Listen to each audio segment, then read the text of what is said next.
C'est quoi la politique?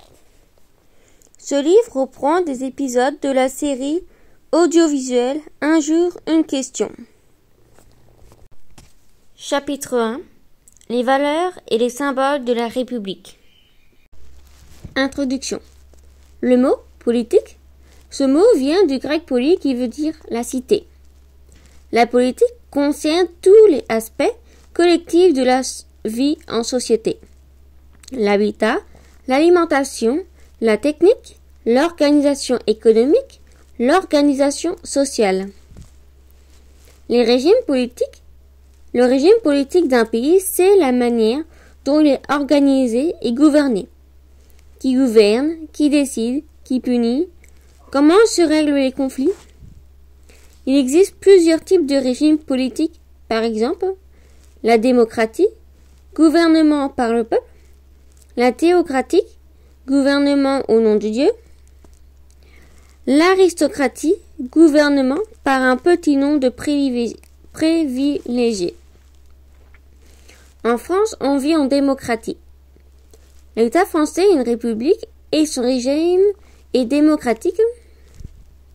Le mot république vient du latin res publica, la chose politique. L'État est supposé représenter l'ensemble des individus. Le mot démocratie vient du grec démos, peuple, et kratos, pouvoir. La démocratie est donc le pouvoir du peuple.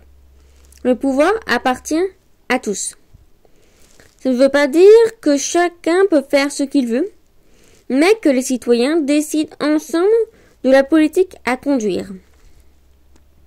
La Constitution, c'est le texte de référence de l'État français. La Constitution définit le régime de la France et exige un gouvernement du peuple, par le peuple, pour le peuple. Repère historique. La première république fut fondée à Athènes, en Grèce, au 5e siècle avant Jésus-Christ. La République française est beaucoup plus jeune. Elle date de 1792, pendant la Révolution française. Aujourd'hui, la France vit sous le régime de la 5e République. Elle a été fondée par le général de Gaulle en 1958. Les valeurs et les symboles de la République. Les symboles sont importants. Ils permettent aux citoyens de se reconnaître dans les valeurs communes qu'ils ont envie de défendre ensemble. Une devise, liberté, égalité, fraternité. Ces trois mots résument les grandes valeurs de notre République. La liberté, c'est pouvoir penser ce qu'on veut et pouvoir le dire. C'est aussi choisir sa religion, aller où on veut. L'égalité. De tous les Français nous dit que, quelle que soit leur couleur de peau, leur religion, la façon de vivre, les Français sont égaux devant la loi. Ils ont les mêmes droits. La fraternité. C'est l'entraide et la solidarité entre les riches et ceux qui le sont moins. Par exemple, les impôts permettent de prendre un peu plus d'argent aux riches pour le redistribuer en créant des écoles, des hôpitaux, des routes. Un drapeau bleu, blanc, rouge. Le drapeau de la France date de la Révolution française en 1789. Ces couleurs ont une valeur et une histoire. Le blanc est la couleur du roi. Le bleu et le rouge sont celles de la ville de Paris. Ces trois couleurs ont été réunies parce que, à l'époque, les Français espéraient que le roi accepterait un vrai changement. Un visage. Marianne. Cette femme imaginaire représente la République. On peut voir son buste sculpté dans toutes les mairies de France et sur les timbres-poste. Marianne est coiffée d'un bonnet phrygien qui symbolise la liberté. Le visage de Marianne change parfois. Ses traits sont empruntés aux plus belles actrices françaises. Brigitte Bardot, Catherine Deneuve. un chant, la Marseillaise. Allons, enfants de la patrie. Notre hymne national a été écrit par le poète Rouet de l'Isle en 1792. À l'origine, c'était un chant de guerre destiné à encourager les armées révolutionnaires. Une date, le 14 juillet. Ce jour-là, c'est la fête nationale. C'est un jour férié. Les adultes ne travaillent pas et partout en France ont lieu des feux d'artifice. Pourquoi cette date? Pour deux raisons. On commémore le 14 juillet 1789, jour de la prise de la Bastille, début de la Révolution française. Et le 14 juillet 1990, jour où le roi a reconnu la Constitution. C'est quoi la Déclaration universelle des droits de l'homme? C'est un texte international qui énumère les libertés essentielles de tous les êtres humains sans exception. Il a été approuvé en 1948 par l'ONU, l'Organisation des Nations Unies, au lendemain de la Seconde Guerre mondiale. Traumatisés par les horreurs de la guerre, les pays du monde ont voulu écrire noir sur blanc les droits fondamentaux de l'homme. La déclaration de 1948 s'inspire des textes anciens de plusieurs pays comme la Déclaration des droits de l'homme et du citoyen de 1789 pour la France. Elle compte 30 articles qui définissent les droits auxquels toute personne peut prétendre.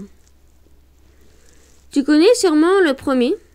Tous les êtres humains naissent libres et égaux en droit. La déclaration protège les êtres humains de l'injustice, mais aussi de l'esclavage et de la torture. Chaque individu a le droit de circuler librement hors de son pays et de s'exprimer sur tous les sujets dans le respect des autres. C'est la liberté d'expression. Chacun d'entre nous a le droit d'aller à l'école, d'exercer un travail, d'avoir accès à des soins. La déclaration affirme que c'est un gouvernement de chaque pays de tout faire pour que ces droits soient possibles et respectés. Mais suivre cette déclaration n'est pas obligatoire. Ce n'est pas un traité que les pays ont signé. C'est pour ça qu'il est important de faire respecter ces droits partout où l'homme souffre encore.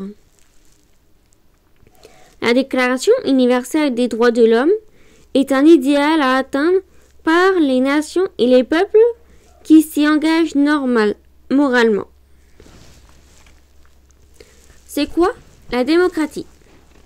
Le mot démocratie est un nom grec inventé à Athènes il y a 2500 ans. Il est composé de démos, peuple, et kratos, pouvoir. Démocratie. Il signifie donc pouvoir par le peuple. À Athènes, les citoyens exerçaient le pouvoir à tour de rôle grâce à un tirage au sort. Mais aujourd'hui, la démocratie, c'est toujours comme ça? En fait, non. Aujourd'hui, on vote pour les personnes qui vont prendre des décisions en notre nom. C'est la démocratie représentative. Dans les pays démocratiques, le pouvoir est détenu par plusieurs représentants du peuple. La démocratie, c'est donc le contraire d'une dictature ou d'une monarchie. En France, l'histoire de la démocratie commence ainsi avec la Révolution 1789, fini le roi. Et fini les pouvoirs concentrés dans les mains d'un seul homme. En démocratie, les pouvoirs sont séparés en trois. Il y a le pouvoir exécutif, par exemple, en France, c'est le président et son gouvernement qui donnent la direction au pays. Puis, le pouvoir législatif qui vote les lois. Et enfin, le pouvoir judiciaire qui vérifie si les lois sont bien appliquées. C'est un système qui garantit que les libertés, l'égalité entre tous les citoyens et la justice sont respectés. Car vivre en démocratie, c'est vivre avec des droits. Le droit de se déplacer librement, de pratiquer sa religion, d'exprimer son opinion, mais aussi le droit d'être informé par des journaux libres, de critiquer le pouvoir. Il y a de plus en plus de démocratie dans le monde, mais de nombreuses personnes sont encore privées de liberté dans des régimes autoritaires. C'est quoi être citoyen? Le mot citoyen vient du latin civitas, qui signifie la cité, la ville. Le citoyen est quelqu'un qui habite dans un territoire, une ville ou un pays et qui en reconnaît les lois. Mais alors, tous les habitants de France sont des citoyens français? Non, pas du tout. Car pour être citoyen français, il y a 2 conditions. La première, c'est d'avoir la nationalité française. Tu as la nationalité si tu es né en France, ou si l'un de tes 2 parents est français. Sinon, tu peux l'obtenir en te mariant avec un Français ou une Française, ou en remplissant un dossier de demande à la préfecture. En France, tu deviens pleinement citoyen à 18 ans, à l'âge de la majorité. C'est la seconde condition pour être citoyen français. Tu peux alors voter pour choisir le président de la République, élire les députés ou encore ton maire. Tu peux même être élu. Être citoyen français, c'est donc être français et majeur. Ce statut donne des droits, mais aussi des devoirs dans la vie de tous les jours. Ainsi, le citoyen a des droits civiques, comme le droit d'enseigner ou le droit d'être élu. Mais il y a aussi des devoirs. Il doit connaître et respecter les lois de son pays. C'est ce qui permet à tous les habitants de vivre ensemble. Parmi ces devoirs, chaque citoyen doit par exemple aller voter, car même si d'après la loi, le droit de vote n'est pas une obligation, c'est ce qu'on appelle un devoir moral ou civique. À présent que tu sais tout sur la citoyenneté, à toi d'apprendre à respecter ces règles pour être un citoyen déjà entraîné le jour de ta majorité. Ça veut dire quoi? Liberté, égalité, fraternité. Ces mots, tu as déjà dû les voir gravés sur des bâtiments publics, écoles, collèges ou mairies. Et à eux 3, ils forment la devise de la République française. Un symbole qui permet à tous les Français de connaître les principes qui guident leur pays. Ces 3 mots fondateurs ont été associés pour la première fois lors de la Révolution française en 1789,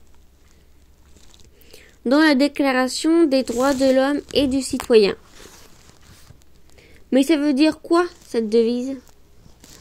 Avant la Révolution, les rois, les nobles et les religieux avaient tous les pouvoirs. Le peuple, lui, n'avait aucun droit. Un citoyen pouvait être emprisonné, exécuté ou banni sur décision du roi. La liberté, l'égalité, c'était le symbole de la fin de toute l'injustice. Désormais, les citoyens seraient tous égaux, une base pour la nouvelle République française. C'est pour ça que des lois ont été créées pour que ces 2 idées soient respectées dans tous les pays. La fraternité, c'est la solidarité, et elle, par contre, ne peut pas être imposée par une loi. On ne peut forcer personne à être fraternel avec les autres. Mais, associer ces 3 mots prennent tout leur sens. La liberté sans l'égalité, c'est la loi du plus fort. L'égalité sans la liberté, c'est tout le monde pareil.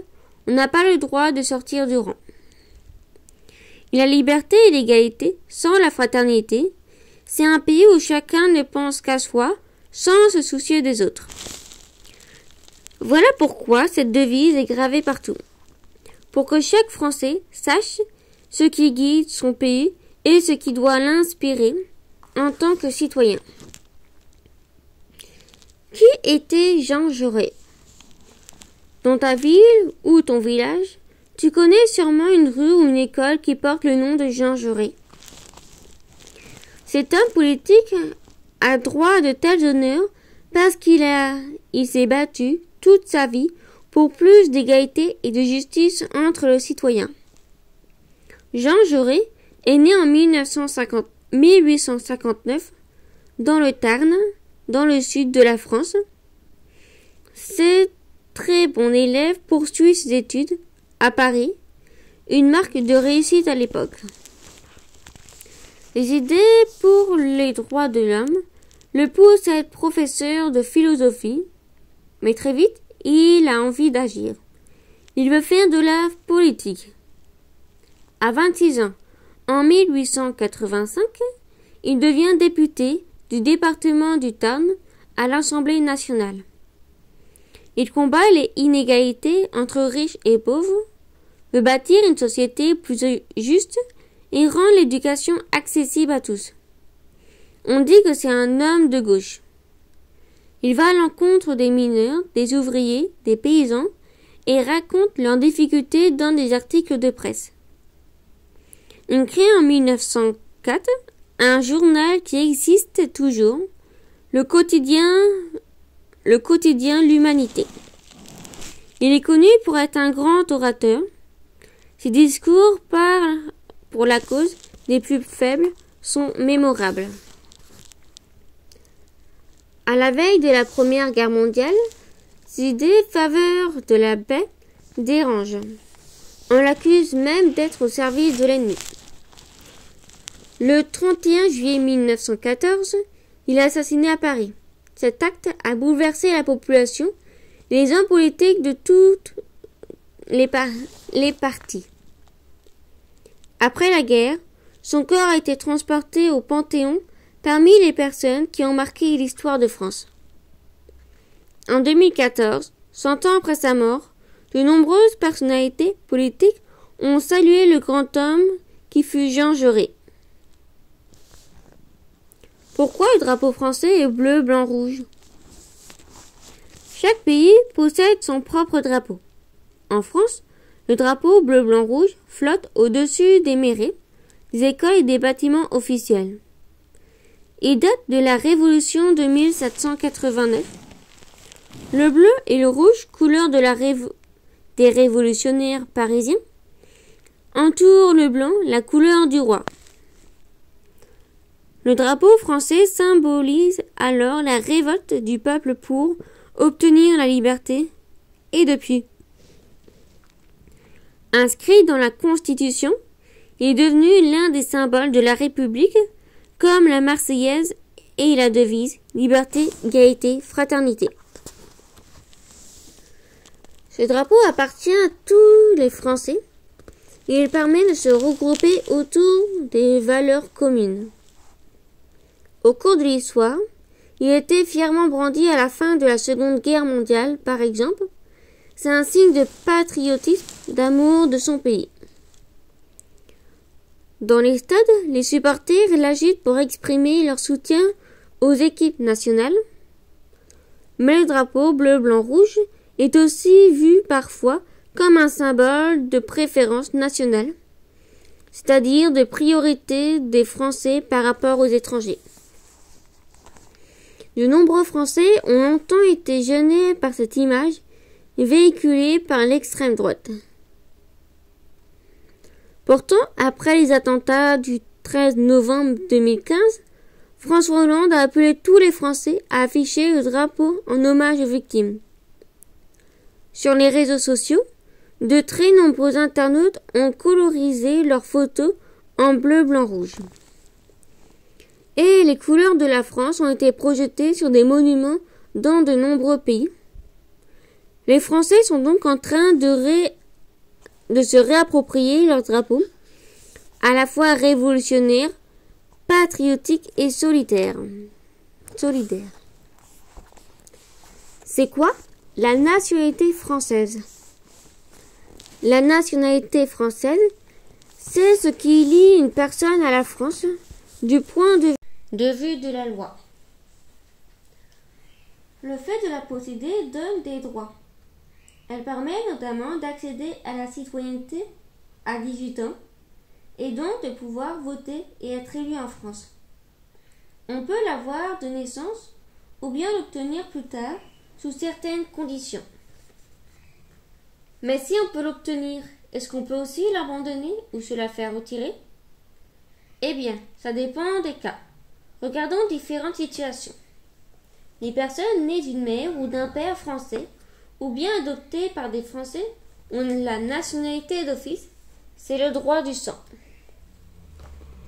Et un enfant né en France, de 2 parents étrangers, obtient automatiquement la nationalité française à ses 18 ans, c'est le droit du sol.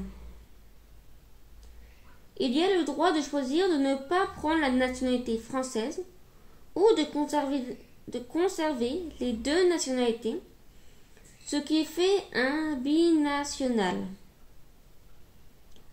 Un étranger peut aussi obtenir la nationalité française par mariage ou en faisant une demande de naturalisation après plusieurs années passées en France.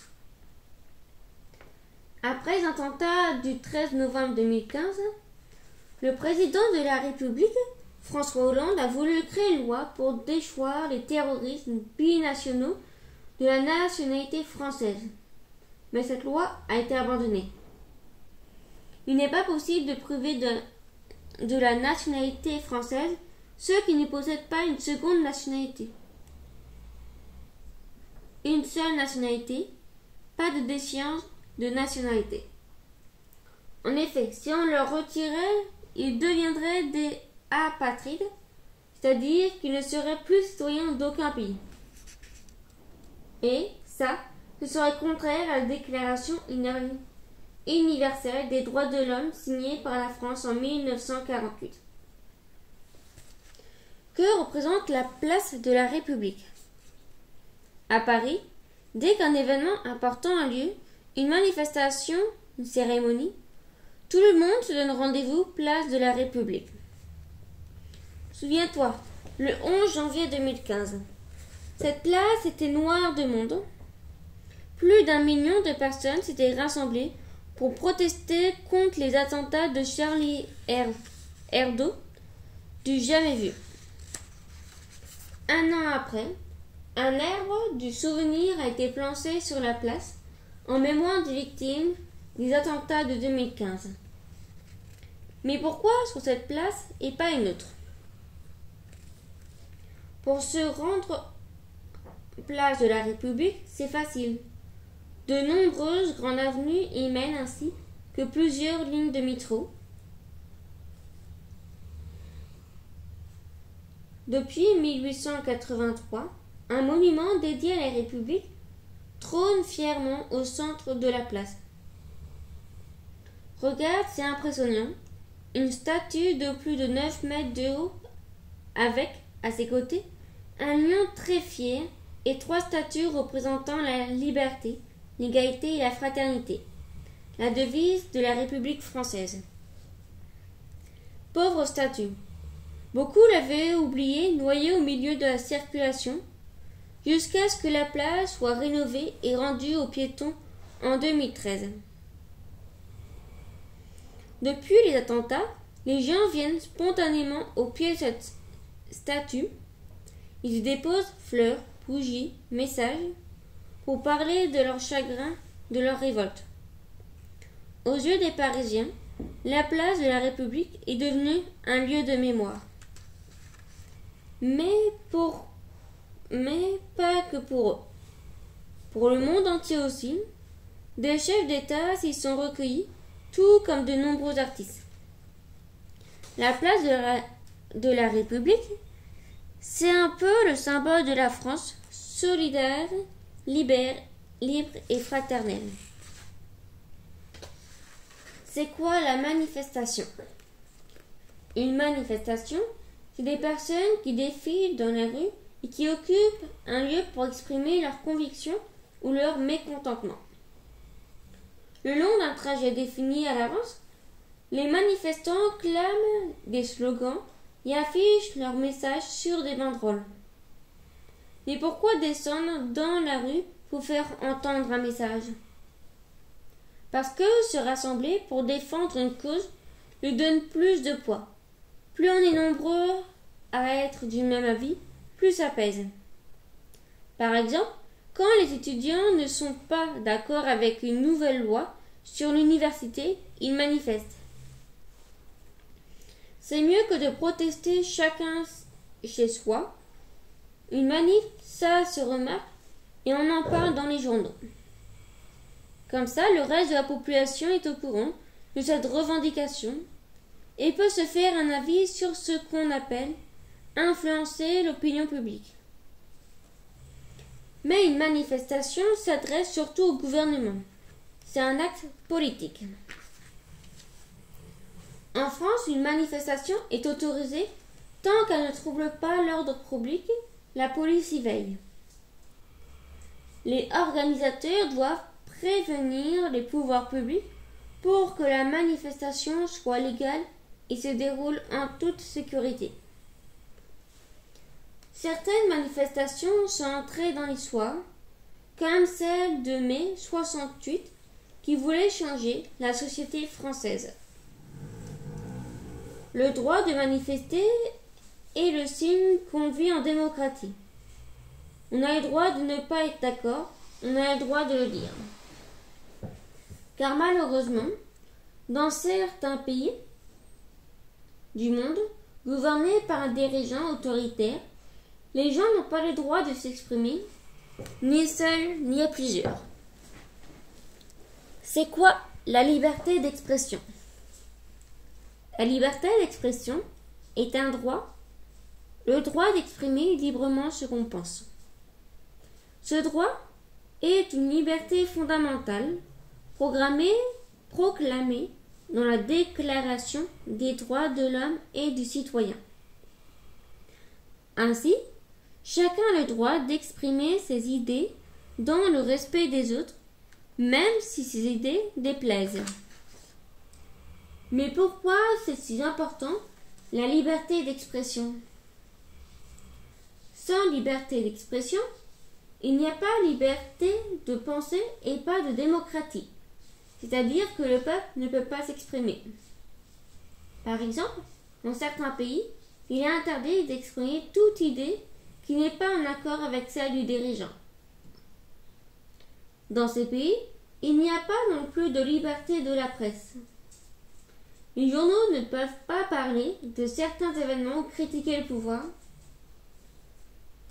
Or, la liberté de la presse garantit aux citoyens d'avoir toutes les informations nécessaires pour se forger une opinion librement. Pour ça, les journalistes obéissent à des règles. Ils peuvent parler de tous les sujets, mais en faisant attention à vérifier l'information pour en garantir la qualité. C'est pourquoi, dans une démocratie, les journaux ont pour rôle d'éclairer leurs lecteurs et de susciter les débats d'idées entre les citoyens. Charlie Hebdo est un journal satirique qui existe depuis des décennies et qui réagit à l'actualité en publiant des dessins humoristiques. Le 7 janvier 2015, le célèbre journal nécessaire à la démocratie a été victime d'une attaque terroriste qui a fait 12 morts et des blessés. Cet attentat a été un choc, car en tuant les journalistes de Charlie Hebdo, les terroristes se sont attaqués à un symbole de la liberté d'expression en France. Est-ce que la liberté de la presse est respectée partout dans le monde? Non. Dans certains pays, c'est très difficile d'exercer le métier de journaliste, voire dangereux. En 2018, 80 journalistes ont ainsi été tués dans le monde. 348 ont été emprisonnés et 60 ont été retenus en otage. Jusqu'ici, les zones les plus dangereuses étaient celles ou sévissent des guerres. Le problème, c'est qu'aujourd'hui, même dans les pays en paix, les journalistes peuvent être en danger. Regarde ce qui est arrivé à Charlie Hebdo. Mais pourquoi s'attaquer à des journalistes? Grâce à leurs articles, leurs reportages, les journalistes éclairent les citoyens en leur donnant des informations. Ils leur permettent de se forger une opinion librement. Parfois, les journalistes témoignent des situations graves et dénoncent des scandales. Et ça ne plaît pas à tout le monde.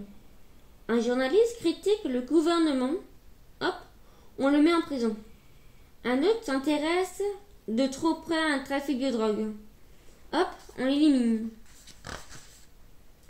Quand les journalistes ne peuvent pas s'exprimer librement, c'est comme s'il n'y avait qu'une source d'information, celle dictée par des gouvernements autoritaires ou des terroristes. Comment se faire alors sa propre opinion sur ce qui se passe dans le monde? Heureusement, des associations comme Reporters sans frontières défendent les journalistes et la liberté de la presse. Le 3 mai, partout dans le monde, on célèbre la Journée mondiale pour la liberté de la presse. L'occasion de rappeler que la liberté de la presse est précieuse et fragile. C'est quoi la laïcité? La laïcité a vu le jour en France avec une loi votée le 9 décembre 1905. Cette loi a imposé un principe nouveau pour l'époque, la séparation entre l'État et les religions. Depuis, la France n'impose pas de religion, il n'en interdit aucune. Elle respecte les idées et les religions de tous ses habitants. Ses habitants, eux, peuvent exprimer librement leurs idées, mais toujours dans le respect de celles des autres de la loi et de la loi. Ce respect permet à tous de vivre en paix, les uns après les autres. Mais est-ce que la laïcité concerne les enfants? La laïcité s'applique à tous ceux et toutes celles qui habitent en France. Elle concerne aussi bien les adultes que les enfants. Pour expliquer comment la laïcité s'applique à l'école, une charte de la laïcité a été affichée dans les écoles et les collèges de France. Cette charte est un texte très important qui rappelle un certain nombre de règles pour bien vivre ensemble à l'école. Par exemple, la charte indique que personne ne peut être exclu de l'école à cause de sa couleur de peau, de sa religion ou de son sexe. Elle t'autorise à dire ce que tu penses à condition de respecter les autres. Elle signale aussi que personne n'a le droit ni de t'insulter ni de te faire violence et que les insultes et les mots racistes sont bien sûr interdits. Autant de règles simples et incontournables qu'il est bon que tout le monde respecte, enfants et adultes, pour se sentir bien dans notre pays. C'est quoi le droit de l'enfant?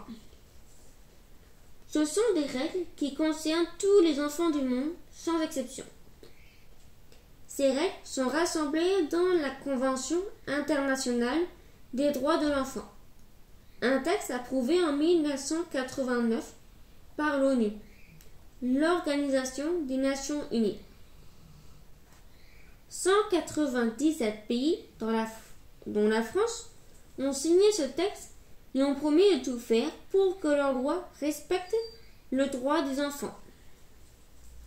Cependant, un pays, les États-Unis, n'a pas ratifié la Convention, c'est-à-dire qu'il ne l'a pas approuvée officiellement.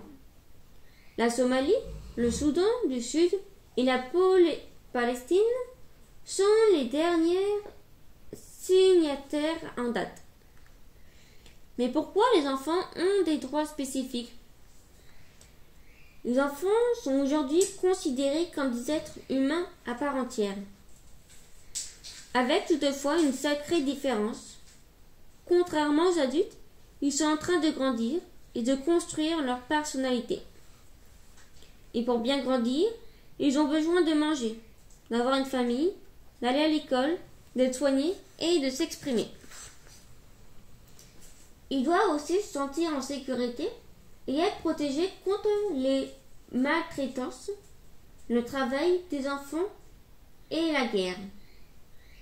Mais les enfants ne sont pas autonomes et ne peuvent pas se protéger seuls. Ils ont besoin qu'on s'occupe d'eux et qu'on les accompagne, ce qui les rend vulnérables. C'est pour ça qu'il existe les droits spécialement adaptés aux besoins des enfants. Quand leurs droits sont respectés, les enfants peuvent développer tout leur potentiel, se préparer à une belle vie d'adulte. Rien n'est pourtant complètement acquis. Partout dans le monde, y compris en France, il reste des efforts à faire pour que tous les enfants de leur enfance. C'est quoi la discrimination positive? On parle de discrimination quand un couple de personnes est défavorisé selon des critères comme la couleur de peau, la religion ou le sexe. La discrimination crée des inégalités. Par exemple, réserver certains emplois aux blancs, c'est une forme de discrimination appelée racisme. C'est pourquoi le 21 mars, c'est la journée internationale pour l'élimination et la discrimination raciale. Alors, comment une discrimination peut être positive? La discrimination positive s'oppose à la discrimination tout court. Elle favorise les groupes qui ont tendance à être désavantagés. Par exemple, en imposant à une entreprise un nombre minimum de travailleurs handicapés. En théorie, la loi dit que les individus sont égaux et qu'ils ne doivent pas être traités différemment. Pourtant, malheureusement, les sociétés se sont construites sur des inégalités et certains préjugés continuent d'exister malgré la loi. La discrimination positive permet, comme un tremplin, de rétablir un équilibre quand on n'a pas les mêmes chances de départ que d'autres. Par exemple, en demandant à une parti politique de présenter aux élections le même nombre de femmes que d'hommes. Mais la discrimination positive doit être temporaire et s'arrêter une fois l'égalité atteinte dans la société. Sinon, elle peut avoir l'effet inverse. Ainsi, quelqu'un qui obtient un travail grâce à la discrimination positive peut être accusé de ne pas le mériter. En attendant que le monde soit parfait, la discrimination positive, c'est un moyen d'essayer de rétablir plus de justice. Chapitre 2. Les acteurs de la République. La séparation des pouvoirs. Le fonctionnement de l'État repose sur le principe de la séparation des pouvoirs. Le but? Éviter qu'une seule personne ne soit le chef absolu et ne détienne tous les pouvoirs. La séparation des pouvoirs garantit ainsi le respect des droits des individus. Le pouvoir législatif, qui élabore les lois, c'est le travail du Parlement. Le Parlement est composé de 2 membres, l'Assemblée nationale, où siègent les députés et le Sénat. Une loi ne peut être votée que si les 2 chambres sont d'accord.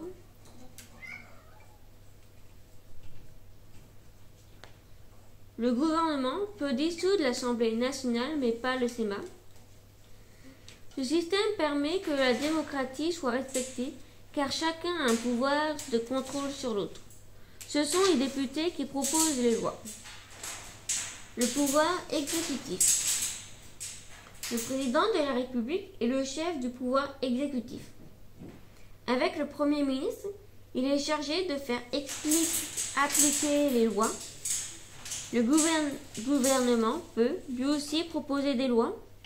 Le pouvoir exécutif d'un pays est toujours installé dans la capitale du pays. Le pouvoir judiciaire. Pour faire respecter les lois, il y a les juges. Nommés par le gouvernement, les juges sont chargés de punir ceux qui ne respectent pas les lois. La justice doit être égalitaire. Tout le monde, riche ou pauvre, a le droit d'être traité de la même façon. Pour qu'on ne puisse plus abuser du pouvoir, il faut, par la disposition des choses, le pouvoir arrête le pouvoir. Montesquieu, de l'Esprit des lois. À quoi ça sert un président de la République? La France est une république, un pays où le peuple choisit ses chefs et donc son président. C'est le signe de la démocratie. Depuis 1958, les Français vivent sous la Ve République. Son fonctionnement et le rôle du président sont définis dans un texte appelé la Constitution. Tous les 5 ans, le peuple français vote pour élire son président de la République. Mais pourquoi on a besoin d'un président? Le président de la République est élu pour servir tous les Français. Sa mission? S'assurer que personne n'attaque le pays et que les lois votées par les Français sont appliquées. Et oui, les Français élisent aussi ceux qui décident des lois, l'Assemblée nationale et le Sénat. Pour remplir sa mission, le président nomme un Premier ministre qui est chargé de former le gouvernement. Il signe les lois, peut renvoyer les ministres et dissoudre l'Assemblée nationale. Quand les Français élisent le président, ils lui donnent le pouvoir de décider pour eux. Par exemple, le président est le chef des armées. Il représente la France et les Français à l'étranger. Il doit aussi vérifier que personne n'empêche les juges d'appliquer les lois. Mais le président ne peut pas faire n'importe quoi. Il doit respecter la Constitution. Et puis, les lois de l'Europe s'appliquent aussi en France. C'est pour ça que le président a un rôle à jouer avec les autres chefs d'État.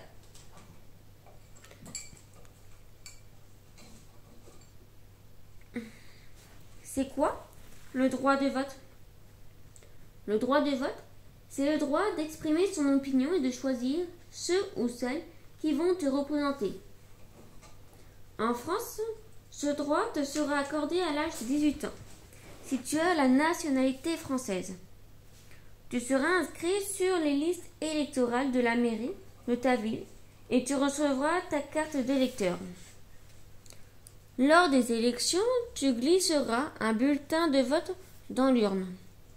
Un geste simple, fruit d'un long combat. Le droit de vote a été accordé en 1799 aux seuls hommes riches, puis en 1848 à tous les hommes âgés d'au moins 21 ans. Ce n'est que 150 ans plus tard, en 1944, que les femmes gagnent le droit de vote. En 1974, l'âge auquel on peut voter passe de 21 ans à 18 ans. Depuis 1992, les Européens vivant en France ont le droit de vote aux élections européennes et municipales.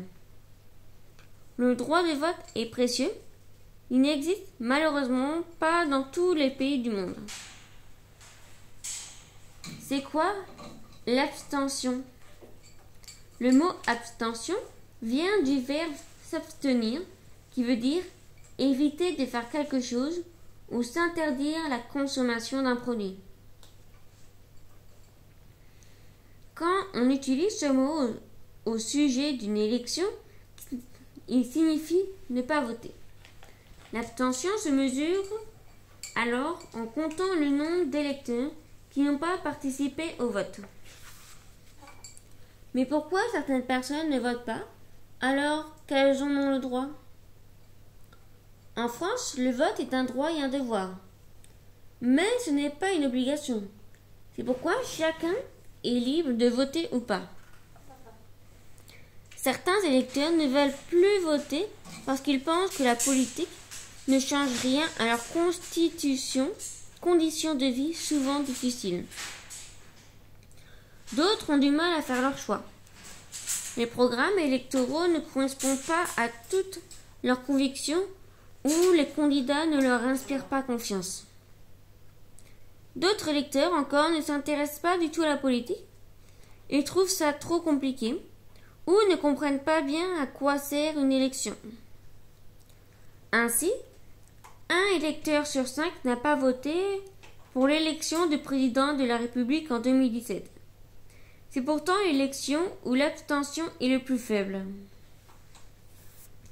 En mars 2014, 2 électeurs sur 5 n'ont pas voté pour choisir leur maire. Et depuis 30 ans, l'abstention augmente à chaque élection. Et si les électeurs ne votent pas, tous les Français ne sont pas représentés par les élus. Notamment, quand les élus prennent des décisions qui concernent les aspects de la vie en société, comme l'éducation, le travail, la santé. Le vote permet de donner son avis et d'être représenté. C'est un droit très précieux. C'est quoi le Premier ministre? En France, le Premier ministre, c'est le chef du gouvernement. Et le gouvernement, c'est l'ensemble de tous les ministres. Le Premier ministre, avec son gouvernement, gère le pays et mesure son bon fonctionnement. Il vérifie que les lois sont bien appliquées. Il veille à la sécurité du territoire. Il s'occupe aussi de tous ceux qui sont employés par la France, comme les professeurs, les militaires, les policiers. Mais comment on devient Premier ministre? Il faut être choisi par le président de la République, car c'est lui qui nomme son Premier ministre. Le Premier ministre, c'est le bras droit du président. Ainsi, alors que le président prend les grandes décisions pour la France et gère les relations avec les autres pays, le Premier ministre, lui, s'occupe du quotidien du pays dans le respect des idées du président. En France, on dit que le pouvoir est partagé entre le président et le Premier ministre, mais c'est quand même le président qui décide. À quoi ça sert le Sénat? En France, les 2 grands pouvoirs politiques sont le gouvernement qui dirige l'État et le Parlement qui vote les lois.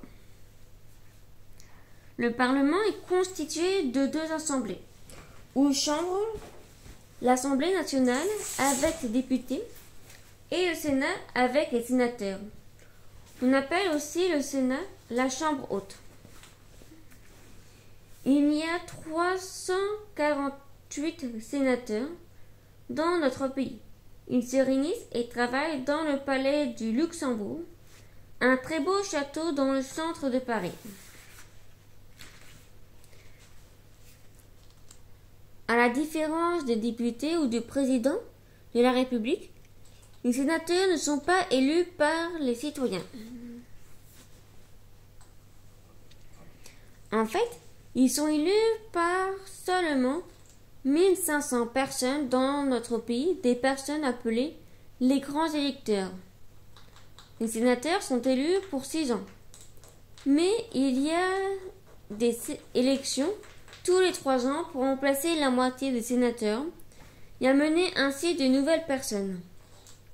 Ce sont les maires, les conseillers municipaux, les conseillers régionaux, toutes les personnes élues, elles par tous les citoyens. Mais pourquoi les sénateurs sont élus de cette façon? Parce que les sénateurs sont chargés de représenter les collectivités locales, c'est-à-dire les villes, les départements et les régions. Quand il y a un projet de loi, ce sont d'abord les sénateurs qui l'examinent Puis c'est au tour des députés de l'Assemblée nationale. Il faut que les sénateurs et les députés se mettent d'accord sur le même texte de loi avant de voter. On dit alors que ce texte fait la navette entre les deux assemblées. S'il y a des accords, il faut bien que quelqu'un ait le dernier mot. Ce sont les députés qui votent le texte définitif de la loi. En revanche, le Sénat a un gros avantage sur l'Assemblée nationale. Le gouvernement n'a pas le droit d'organiser de nouvelles élections pour le remplacer. Les sénateurs, à la différence des députés, ne peuvent pas être renvoyés par le gouvernement. Et le président du Sénat est la deuxième personne la plus importante de l'État. Il peut même remplacer le président de la République s'il est par exemple trop malade pour exercer le pouvoir. Comment on crée une loi? En France, une loi ne peut être proposée que par le gouvernement ou le Parlement. Le gouvernement, c'est l'Assemblée des ministres qui sont nommés par le président de la République. Le Parlement est composé de deux groupes. Il y a d'abord les députés de l'Assemblée nationale qui sont élus par tous les citoyens comme tes parents. Le second groupe est le Sénat, avec des sénateurs qui sont élus par d'autres élus comme les maires. Avant d'être voté par le Parlement, le texte de la loi est d'abord étudié à fond par les députés et les sénateurs. Ils peuvent décider d'améliorer le texte en y apportant des modifications qui sont appelées des amendements. Il faut que les députés et les sénateurs se mettent d'accord sur le même texte de loi avant de le voter. Ça prend beaucoup de temps. Le texte fait plusieurs allers-retours entre l'Assemblée nationale et le Sénat. C'est la navette.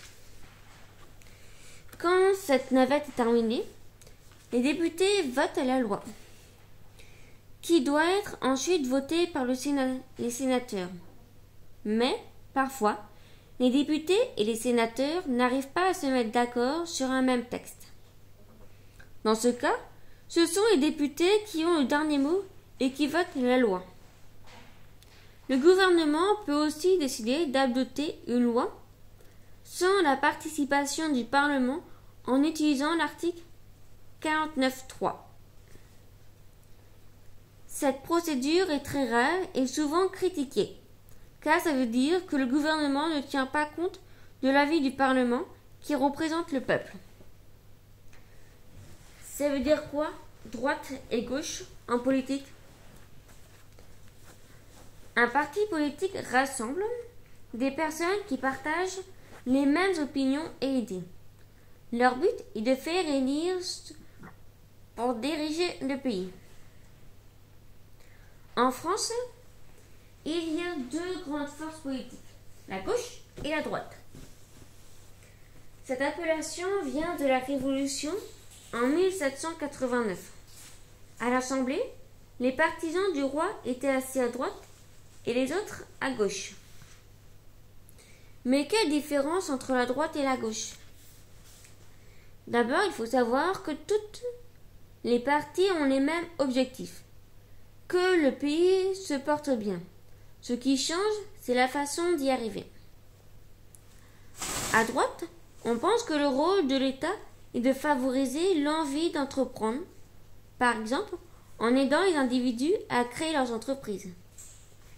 L'État laisse aux citoyens le maximum de liberté pour agir et en particulier pour travailler. À gauche, on pense que l'État doit intervenir davantage afin de réduire l'écart entre riches et pauvres. Par exemple, en favorisant l'accès aux soins pour tous ou l'égalité des chances de réussite à l'école. En résumé, la gauche pense que c'est à l'État d'agir pour le bien de tous. La droite, elle, préfère que l'État garantisse plus de liberté à chaque individu.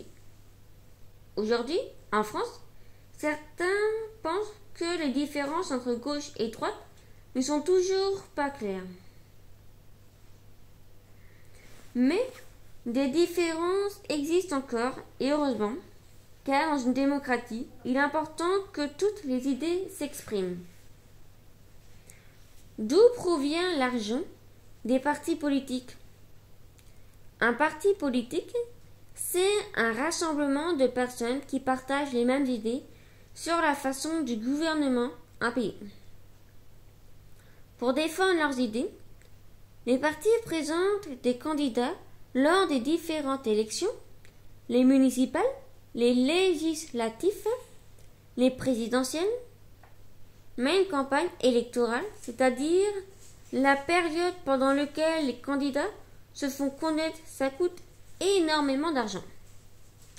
Il faut louer des salles, imprimer des affiches, se déplacer dans tout le pays. Alors, comment les partis politiques arrivent à financer les campagnes électorales? Les adhérents cotisent pour leur parti, mais ce n'est pas suffisant. Pendant longtemps, les partis se sont débrouillés pour trouver l'argent, source de revenus, en demandant aux entreprises ou à des personnes très riches de les aider. Or, dans une démocratie, ce n'est pas acceptable. Tout le monde doit disposer des mêmes moyens pour avoir les mêmes chances d'être élu.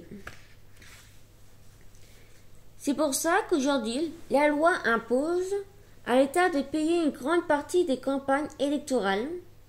Chaque candidat reçoit une aide. Et selon la loi aussi, l'État fixe un montant d'argent maximum que le candidat ne peut pas dépasser pour sa campagne.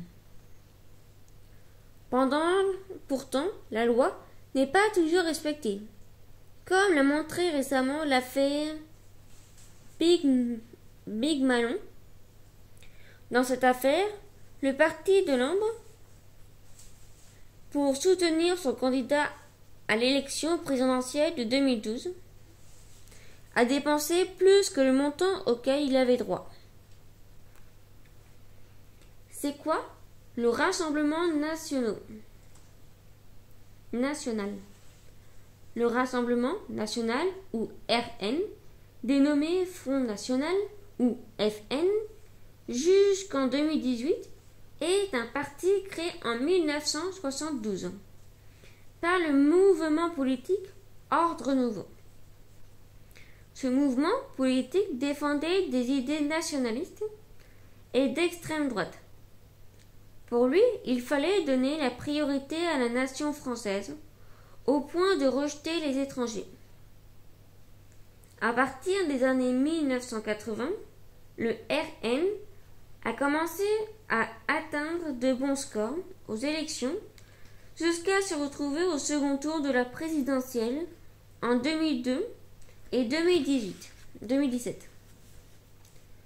Jean-Marie Le Pen a longtemps dirigé ce parti. Depuis 2011, c'est sa fille Marine qui le préside. Mais quelle idée défend le Rassemblement national? La principale idée du RN, c'est la préférence nationale. Le parti souhaite que les Français soient propriétaires pour obtenir des logements, des emplois et des aides de l'État. C'est pour cette raison que le RN veut arrêter l'immigration, l'installation des étrangers en France. Pour le RN, les immigrés menacent notre identité nationale parce qu'ils ont une autre histoire, une autre langue et d'autres traditions. Le RN veut la suppression de l'euro, qui est une monnaie commune à l'Europe, et le retour au franc. Les idées du RN séduisent de plus en plus. Aux dernières élections européennes, 23 électeurs sur 100 ont voté pour ce parti. Du fait de la crise, beaucoup d'électeurs déçus de la gauche et de la droite sont attirés par le RN. Il espère que le RN arrivera, lui, à faire baisser le chômage et l'insécurité. Chapitre 3. le découpage de la France, les régions. Pour bien comprendre le fonctionnement de la République, il faut connaître le découpage géographique et administratif de la France.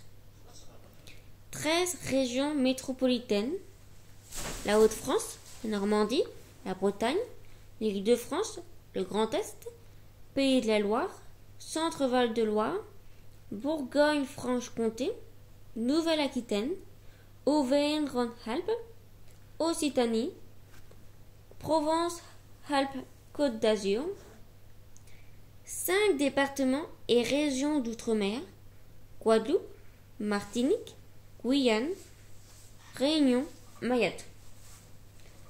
La France compte 18 régions, 101 départements, 36 763 communes.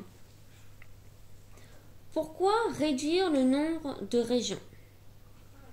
Depuis le 1er janvier 2006, la France métropolitaine compte 13 régions au lieu de 22, Corse comprise. L'État a décidé de regrouper les régions pour plusieurs régions. D'abord, faire des économies, ensuite rendre les territoires plus grands et donc plus riches et plus peuplés. Le Conseil régional. C'est l'Assemblée qui dirige la région. Elle est composée de conseillers élus pour 6 ans. La région gère notamment les lycées, l'économie, l'environnement. Les noms de nouvelles régions: Auvergne, Rhône, Alpes, Bourgogne, Franche-Comté, Bretagne, Centre-Val de Loire, Corse, Grand Est et Hauts-de-France, Île-de-France, Normandie, Nouvelle-Aquitaine, Occitanie, Pays de la Loire, Provence-Alpes-Côte d'Azur. Le découpage de la France, les départements et les communes.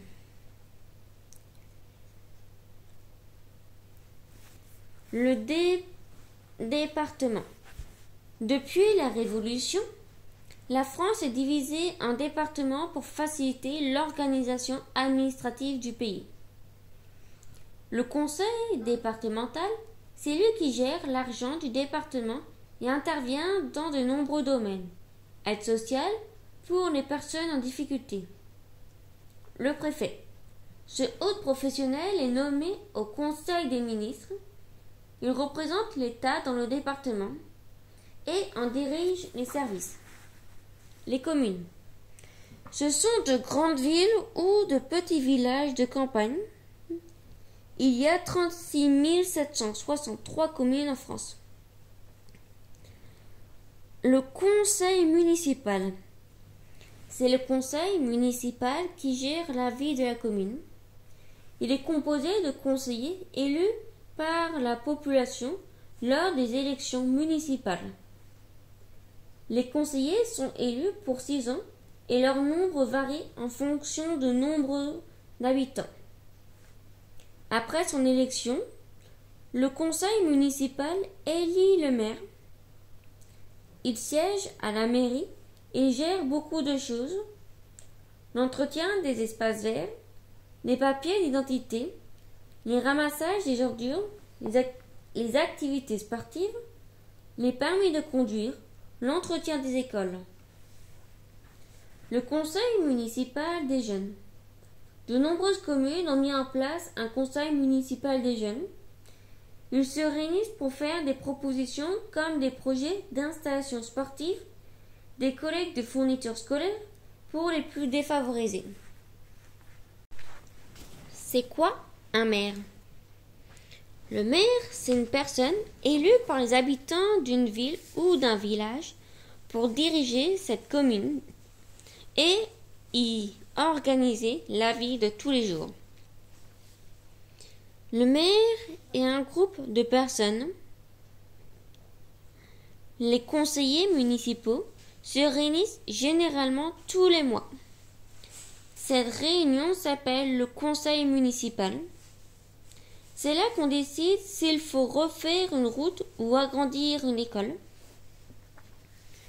Mais le maire, c'est aussi le représentant de l'État le représentant de la France dans sa ville. C'est lui qui marie les gens, fait appliquer les lois ou organise les élections. Enfin, c'est aussi le chef de la police municipale, des policiers payés par la mairie pour assurer le bon fonctionnement de la ville. Il faut être maire. En fait, être maire, ça dure combien de temps? Un maire est élu pour 6 ans. Ensuite, il peut se représenter et être de nouveau élu pour 6 ans. Et ainsi de suite. Ainsi, certains maires ont dirigé leur ville ou village pendant plus de 60 ans. Attention, les 3 plus grandes villes de France, Paris, Lyon et Marseille, ont un maire, mais ont aussi des maires d'arrondissement. En effet, ces grandes villes sont découpées en plusieurs petites zones, les arrondissements. Et pour reconnaître le maire de la ville, c'est facile, c'est celui qui porte une écharpe tricolore. Pourquoi la France est divisée en départements? Le département, c'est une longue histoire. Ils sont apparus durant la Révolution française, il y a plus de 2 siècles. Ils ont d'abord été créés pour rapprocher les Français des services publics comme le palais de justice ou le centre des impôts. À l'époque, le découpage de la France avait été fait pour que ça ne prenne pas plus d'une journée à cheval pour rejoindre le chef-lieu, la capitale du département.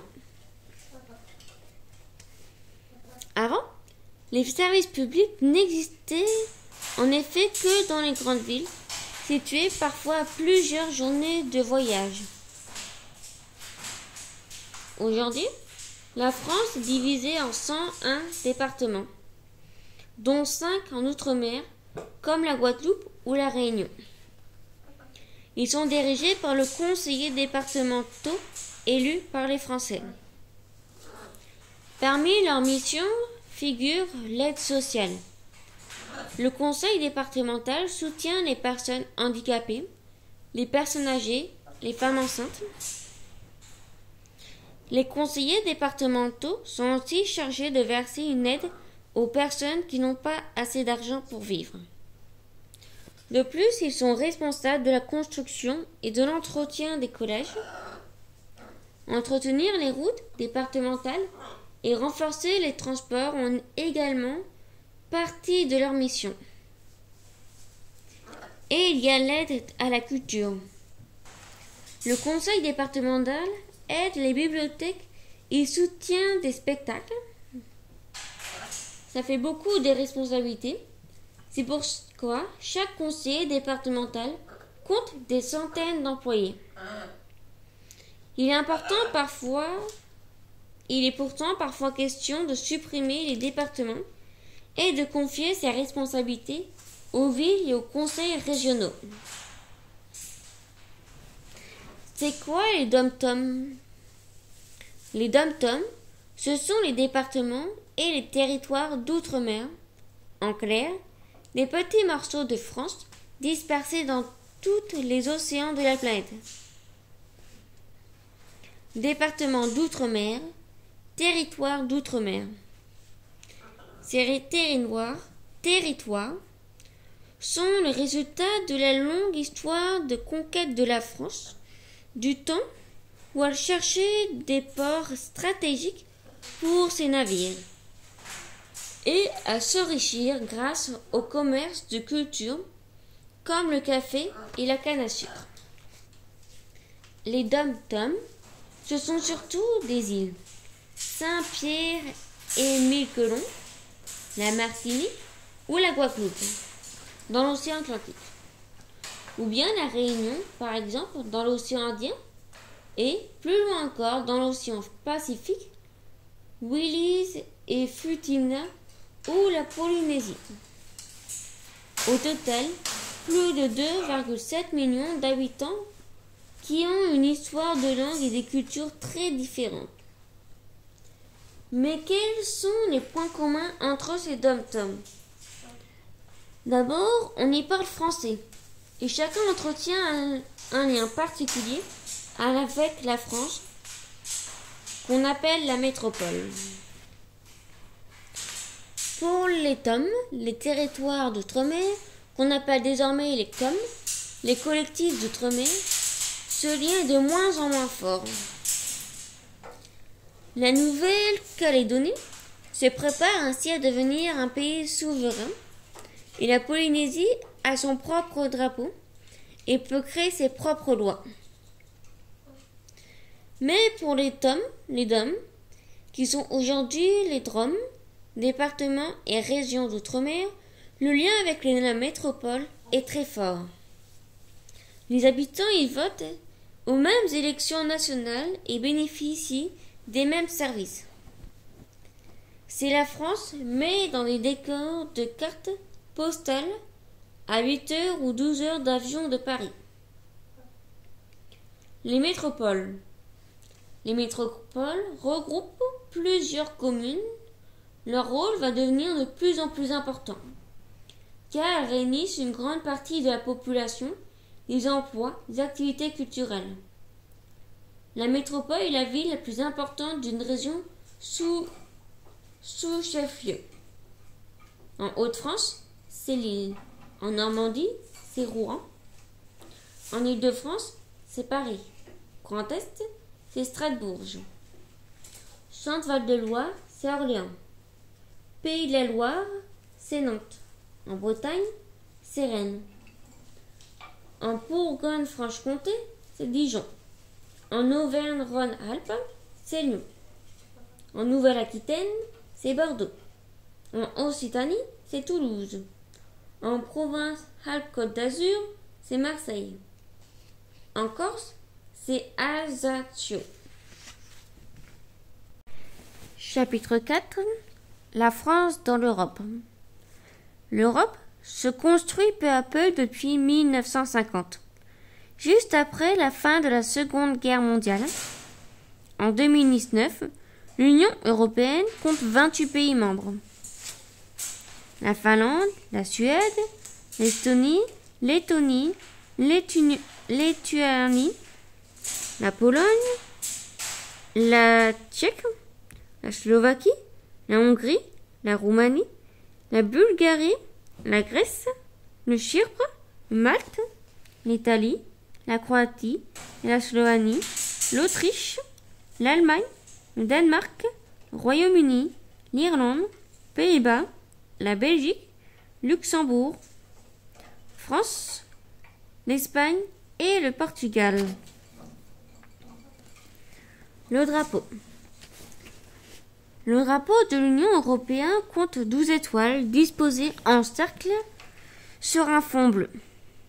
L'euro. Depuis le 1er janvier 1999, la plupart des pays de l'Union européenne utilisent une monnaie unique, l'euro. Les institutions politiques de l'Europe, le Conseil de l'Union européenne. C'est lui qui a les pouvoirs les plus importants. Le Conseil est formé de ministres des pays de l'Union.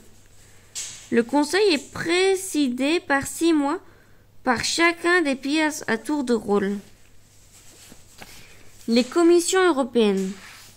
Installée à Bruxelles, elle est composée d'un représentant par pays. Elle propose des lois européennes au Conseil et au Parlement européen. Elle vérifie si les États membres respectent les décisions de l'Europe. Le Parlement européen. Il se compose de 751 députés élus pour 5 ans dans les habitants des 28 pays de l'Union. Les députés européens siègent à Strasbourg, en France, et à Bruxelles, en Belgique. Un hymne. Tiré de la 9e symphonie de Beethoven, l'Ode de la joie. Une fête célébrée chaque année le 9 mai. Pourquoi on a créé l'Europe? Au XXe siècle, deux grandes guerres ont eu lieu sur le continent européen. Celle de 1914-1918 et celle de 1939-1945. La plupart des pays qui composent ce continent y ont participé. Il y a eu des millions de morts, le continent européen a été dévasté. L'Europe est née de ce conflit meurtrier. En 1950, ces pays, dont la France et l'Allemagne, ont rêvé de construire ensemble un espace où la paix serait durable. À cet espace, on a donné le nom d'Union européenne. Le rêve s'est réalisé et la paix dure depuis plus de 50 ans. L'Europe a aussi été créée pour permettre à tous ses habitants de vivre mieux. Aujourd'hui, ce sont 28 pays qui composent l'Union européenne. Jour après jour, ils essaient de se mettre d'accord sur les règles de vie communes. Comment aider les pays qui ont des difficultés économiques? Comment aider les entreprises et les travailleurs? Que faire pour l'environnement?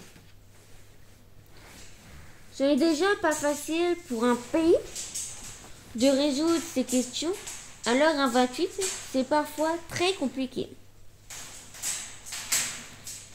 C'est la raison pour laquelle tu entends si souvent parler de l'Union européenne, des élections européennes. Mais même avec les difficultés économiques qui touchent aujourd'hui beaucoup de pays européens, il ne faut jamais oublier le rêve de paix du début. Pourquoi on a inventé l'euro? En 1999, 11 pays européens ont remplacé leur monnaie nationale par l'euro. Ce sont aujourd'hui 19 à utiliser la monnaie européenne. Ces pays font partie de ce qu'on appelle la zone euro. Le passage à l'euro a été une étape importante de la construction de l'Union européenne, commencée après la Seconde Guerre mondiale. Avant l'euro, il fallait changer de monnaie comme quand on allait dans un autre pays européen. Par exemple, pour se rendre en Espagne, un Français devait passer à la banque étrangère, échanger ses francs contre des pesetas. C'était un peu compliqué. Et en plus, la valeur de France et celle de la pesetas varient d'une année à l'autre. Ainsi, en 1970, un franc valait 12 pesetas et en 1980, un franc valait 16 pesetas. Difficile avec les changements de comparer les prix entre les pays. Ces écarts étaient aussi compliqués pour les entreprises qui vendaient leurs produits dans d'autres pays européens. Pour supprimer ces écarts, le plus simple était donc d'utiliser la même monnaie dans le pays de l'Union européenne. L'euro a donné plus de puissance aux entreprises. Il a encouragé le tourisme entre les pays européens. Et puis, on se sent plus proche quand on partage la même monnaie. L'euro a été un moyen d'unir davantage les Européens. Pourtant, certains pays, comme la Grande-Bretagne, ont gardé leur monnaie nationale parce que c'est un symbole de leur indépendance. Mais la plupart des pays veulent adopter la monnaie européenne. C'est le cas de la Lettonie et de la Lituanie qui viennent de passer à l'euro. Combien il y a de pays dans l'Union européenne? Le 9 mai, on fête la journée de l'euro. C'est la date anniversaire de la déclaration Schuman de 1950, le texte fondateur de l'Union européenne. Les 6 premiers membres de l'Union en 1957 étaient l'Allemagne, la Belgique, la France, l'Italie, le Luxembourg et les Pays-Bas.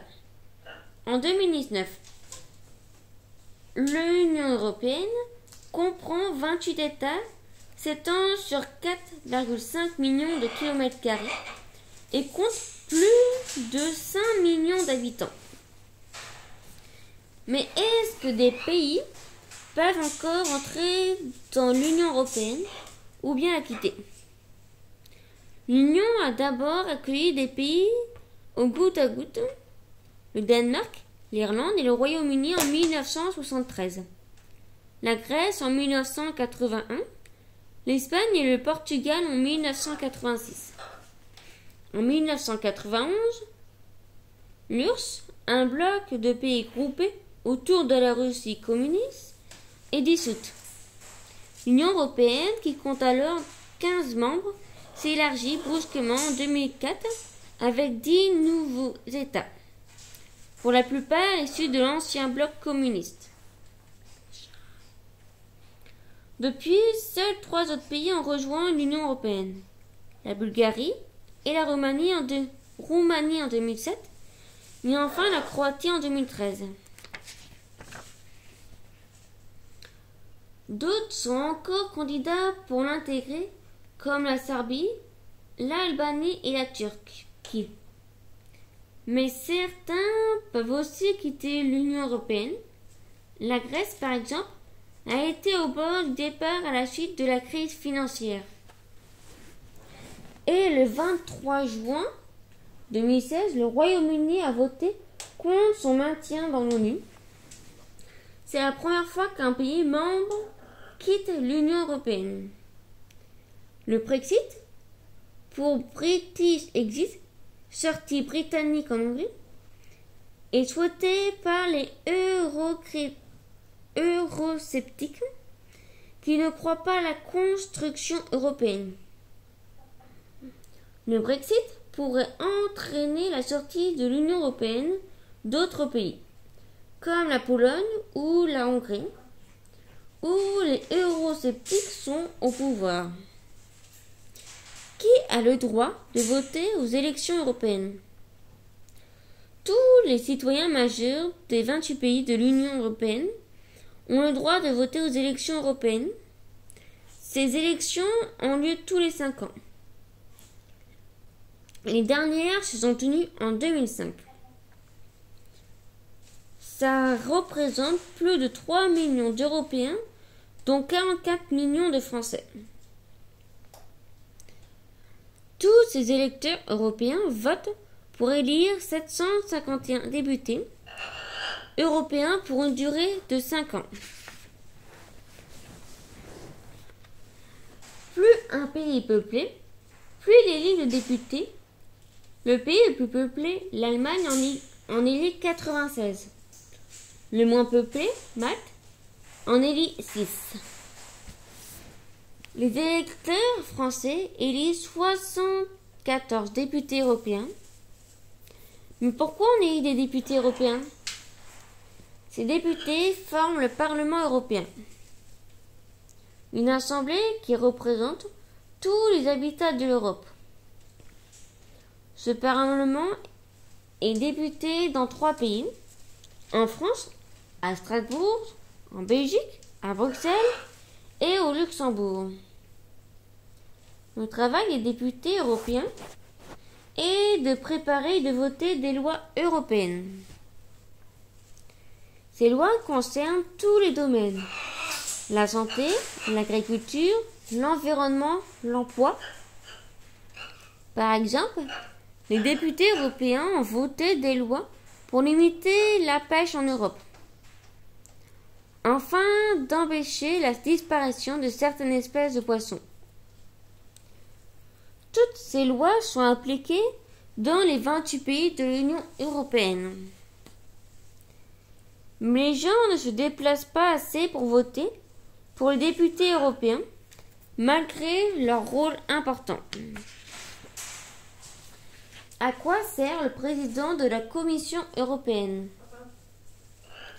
La Commission européenne est l'un des organismes les plus importants de l'Union européenne. Un groupe de 28 pays dont fait partie la France. C'est elle qui est chargée de proposer les lois européennes et sont ensuite votées par le Parlement européen, qui représente les citoyens. Et, quand les lois sont votées, c'est la Commission qui est chargée de les faire appliquer dans les 28 pays de l'Union européenne. Son président a donc le pouvoir et un rôle énorme. Il est désigné par le chef d'État et de gouvernement des pays de l'Union européenne pour une durée de 5 ans. Il dirige une équipe de 28 commissaires, un par pays européen. Chacun est chargé d'un domaine particulier: énergie, environnement, économie. Le président donne des missions aux commissaires et contrôle leur travail. Pas question de décider sans lui. En fait, le président est l'une des personnes les plus importantes de l'Union européenne, car aucune loi ne peut être proposée sans son accord. Certains gouvernements européens ne sont pas toujours d'accord avec ces décisions, mais il est impossible de le renvoyer. Le président de la Commission représente aussi l'Union européenne dans le monde entier. Il négocie et signe les accords internationaux entre l'Union européenne et les autres pays. En 2016, l'Union européenne a signé un accord avec le Canada pour développer leurs relations commerciales. Le président participe également au 68, la réunion des 8 pays les plus puissants du monde. Non, G8. En Europe ou à l'étranger, son but est le même: renforcer la solidarité des pays européens pour qu'ensemble ils soient plus forts. Pourquoi l'Angleterre veut se séparer de l'Europe? Le 28 juin 2016, les Britanniques ont voté lors d'un référendum pour dire si oui ou non ils veulent rester dans l'Union européenne. Le non l'a emporté et le Royaume-Uni a décidé le Brexit, ou Brexit Exit, la sortie du Royaume-Uni de l'Europe. Pour ses participants, le Brexit permettrait au Royaume de retrouver son indépendance politique vis-à-vis de l'Europe. Mais quelles seront les conséquences? Le Royaume-Uni n'a rejoint la communauté européenne qu'en 1973. 22 ans après le début, il n'a jamais adopté l'euro. Aujourd'hui, c'est la 5e puissance économique mondiale devant la France. Beaucoup de Britanniques pensent qu'ils n'ont pas besoin de l'euro et même qu'ils s'en sortiraient mieux sans elle. Ils veulent surtout se débarrasser des dépenses dues à l'Union européenne et limiter l'immigration venue des autres pays européens. Mais en choisissant le Brexit, ils risquent de perdre leur principal partenaire commercial. Près de la moitié de leur exportation se font vers l'Union européenne. Ça signifie aussi moins de coopération scientifique, culturelle et éducative avec le reste de l'Europe. Enfin, l'Écosse, qui avait déjà failli rompre avec le Royaume-Uni en 2014, pourrait le quitter afin de rester dans l'Union. Le Premier ministre britannique de l'Europe, David Cameron, avait négocié des avantages pour le Royaume-Uni auprès de l'Union européenne afin de convaincre les gens de voter oui. Mais ça n'a pas suffi aux eurosceptiques qui veulent à tout prix reprendre le contrôle de leur pays. Les mots de la politique. A. Abstention. C'est le fait de ne pas participer à un vote. Amendement. Modification apportée à un projet ou à une proposition de loi en discussion devant l'Assemblée. Assemblée nationale. L'Assemblée nationale forme avec le Sénat le Parlement chargé du pouvoir législatif. Ses membres sont les députés qui sont élus au suffrage universel direct pour un mandat de 5 ans. Il y a 577 députés.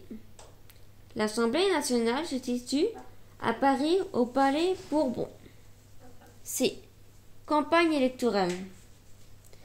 C'est la période qui précède une élection, durant lesquelles les candidats font leur promotion pour récolter le plus de voix possible. Conseil départemental. C'est l'Assemblée qui gère les affaires du département. L'Assemblée municipale. C'est une assemblée élue chargée de gérer les affaires d'une commune. Le conseil municipal est présidé par le maire. Dans certaines communes, il existe aussi un conseil municipal des enfants. Conseil régional. Dans l'assemblée élue qui gère les affaires de la région. Constitution de la loi C'est la loi fondamentale qui fixe les grandes règles dans l'État. C'est la Constitution définit le partage des pouvoirs législatif, exécutif, judiciaire. Et quelles sont les libertés garanties aux citoyens? Convention internationale des droits de l'enfance. La Convention internationale des droits de l'enfant, CIDE, ou Convention relative aux droits de l'enfant, il y a un traité international adopté par l'Assemblée générale des Nations unies le 20 novembre 1989. D. Décentralisation. L'État transfère une partie de ses pouvoirs aux collectivités locales, conseils régionaux et départementaux pour gérer les affaires du territoire. Par exemple, les régions assurent la construction des lycées, les départements celle des collèges et les communes celle des écoles. Les préfets est chargé de surveiller la légalité des décisions prises par ces autorités locales. Déclaration des droits de l'homme et du citoyen. Ce texte très important a été adopté lors de la Révolution française en 1789. Il fonde les grands principes de la démocratie. La liberté et l'égalité en droit des individus. Les hommes naissent et demeurent libres et égaux. En droit, les distinctions sociales ne peuvent être fondées que sur l'utilité commune. Démocratie. Ce mot vient du grec démo, peuple, et kratos, pouvoir, autorité. La démocratie est le régime politique dans lequel le pouvoir appartient au peuple. C'est le principe de souveraineté. Le peuple élit ses représentants en son nom pour une durée déterminée. Département. Le département est une collectivité territoriale gérée par le conseil départemental. Les départements ont été créés en 1789. La France compte 101 départements. Députés. Les 577 députés élus pour 5 ans sont les membres de l'Assemblée nationale. Les députés votent les lois et peuvent renverser le gouvernement par une motion de censure s'ils ne sont pas d'accord avec sa politique. Élections. Lors des élections, les citoyens choisissent leurs représentants politiques. Ils les élisent par le vote. Le président de la République, les députés, les conseillers régionaux, départementaux, les municipaux sont élus en suffrage universel direct, directement par les citoyens. État. L'État représente une collectivité, un peuple, une nation, c'est un territoire. L'État exerce son pouvoir par le gouvernement. G.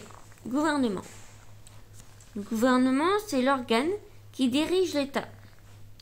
Le gouvernement est nommé par les présidents de la République et dirigé par le Premier ministre. Il est formé de tous les ministres. Il y a des ministres pour tous les domaines, comme les affaires étrangères, la sécurité intérieure, la culture. L. La laïcité. La France est un pays laïque. Ça signifie que les pouvoirs de l'Église et de l'État sont séparés. La laïcité garantit à chacun sa liberté de conscience et de croyance religieuse. En matière religieuse, l'État est neutre, il ne favorise aucune religion. Liberté d'expression. C'est le droit pour toute personne de penser comme elle veut dans les domaines de la politique, de la philosophie, de la religion, de la morale, et de l'exprimer comme elle le souhaite. C'est une liberté fondamentale inscrite dans la Déclaration universelle des droits de l'homme de 1789. M. Mandat. Acte pour lequel une personne donne à une autre le pouvoir d'agir en son nom. En votant, le citoyen donne des mandats aux hommes politiques. Les mandats sont limités dans les temps. Par exemple, le président de la République est élu pour 5 ans. Manifestation. C'est une action collective, un rassemblement ou un défilé dans un lieu donné. Les personnes manifestant pour exprimer leur mécontentement et leurs revendications ou pour soutenir une cause. Médias. Radio, chaînes de télévision, journaux. Les médias sont l'ensemble des moyens pour diffuser l'information. N. Nationalité. C'est l'appartenance à une nation. En général, la nationalité s'acquiert à la naissance. Si tu es français, c'est parce que tes parents le sont. C'est le droit de sang. Ou à la majorité, si on est vécu en France jusqu'à ses 18 ans, c'est le droit du sol. On peut aussi obtenir la nationalité française en se mariant avec un Français ou une Française. O. Organisation des Nations Unies. L'Organisation des Nations Unies, ONU, a été fondée par 51 pays en 1945, après la Seconde Guerre mondiale, dans le but de présenter la paix dans le monde. Son siège à New York, aux États-Unis. P. Palais du Luxembourg. C'est dans ce pays, situé dans le 6e arrondissement de Paris, que siège le Sénat. Ce joyau de l'architecture a été construit au XVIIe siècle par Marie de Médicis. Panthéon.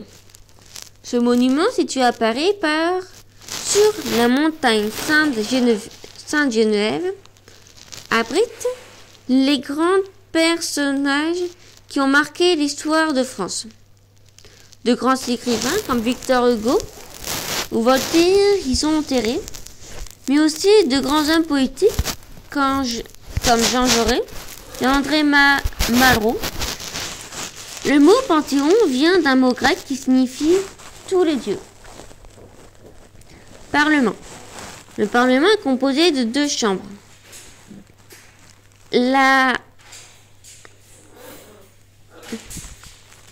L'Assemblée nationale et le Sénat. Son rôle est de voter les lois, de contrôler l'action du gouvernement. Parlement européen. Il est composé de 751 députés européens. Ceux-ci sont élus en suffrage universel direct pour 5 ans. Le Parlement européen siège à Strasbourg, à Bruxelles et au Luxembourg. Il y a 3 rôles principaux. Voter les lois de l'Europe, surveiller le bon fonctionnement des institutions européennes et voter le budget de l'Europe. Partis politiques. Une parti politique est un groupe de personnes qui partagent les mêmes intérêts, les mêmes opinions, les mêmes idées et qui s'associent pour se faire élire, exercer le pouvoir et mettre en œuvre un projet politique ou un programme commun. R. Référendum. C'est une consultation des citoyens par le biais du vote. Les citoyens doivent répondre par oui ou non à une question posée. C'est un acte de démocratie directe. Région. En France, les régions sont des territoires qui regroupent plusieurs départements. La France métropolitaine comptait 22 régions, mais depuis le mois de janvier 2016, les régions sont au nombre de 13. République. Ce mot vient du latin res publica, la chose politique. C'est un système politique dans lequel les pouvoirs appartiennent au peuple. Celui-ci exerce le pouvoir direct ou par l'intermédiaire de ses représentants élus. Il y a des républiques démocratiques comme la France et des républiques monarchiques, le Royaume-Uni et l'Espagne par exemple. S. Scrutin. C'est la manière de réaliser une élection. Quand les électeurs votent pour élire un député ou le président de la République, ils se rendent au bureau de vote. Ils choisissent le candidat pour lequel ils votent. Ils veulent voter dans l'isoloir. Ils glissent un bulletin dans une enveloppe, puis dans l'urne. Sénat. Ce mot vient du latin senatus, le conseil des anciens. Le Sénat est une des deux chambres avec l'Assemblée nationale chargée d'élaborer et de voter des lois. Le Sénat est situé à Paris, au Palais du Luxembourg. Sénateurs. 348 sénateurs siègent au Sénat. Ils sont élus pour 6 ans au suffrage universel indirect par les grands électeurs, conseillers municipaux, départements, régionaux et députés. Le Sénat est renouvelé pour moitié tous les 3 ans. Sondage. Enquête menée sur une partie de la population pour connaître les opinions sur un sujet. Par exemple, pendant une élection présidentielle, pour savoir quel est le candidat qui a le plus de chances de l'emporter. Souveraineté. Ce terme vient d'un mot latin qui signifie supérieur. La souveraineté, c'est le principe de l'autorité suprême et le droit d'exercer cette autorité. En France, la souveraineté appartient au peuple. Suffrage universel. Le suffrage, c'est le droit d'exprimer son opinion. Quand il est universel, signifie que le droit de vote est accordé à tous les citoyens majeurs d'un pays. En France, le suffrage universel est récent, puisque les femmes n'ont obtenu le droit de vote qu'en 1944. U. Union européenne. C'est l'association de 28 pays européens dans les domaines politiques et économiques pour assurer le maintien de la paix et le progrès économique. L'Union européenne a été créée par le traité sur l'Union européenne signé à Maastricht, Pays-Bas, en 1992. Elle est l'héritier des processus initiés en 1951 avec la création de la Communauté européenne du charbon et de l'acier. Fin du livre.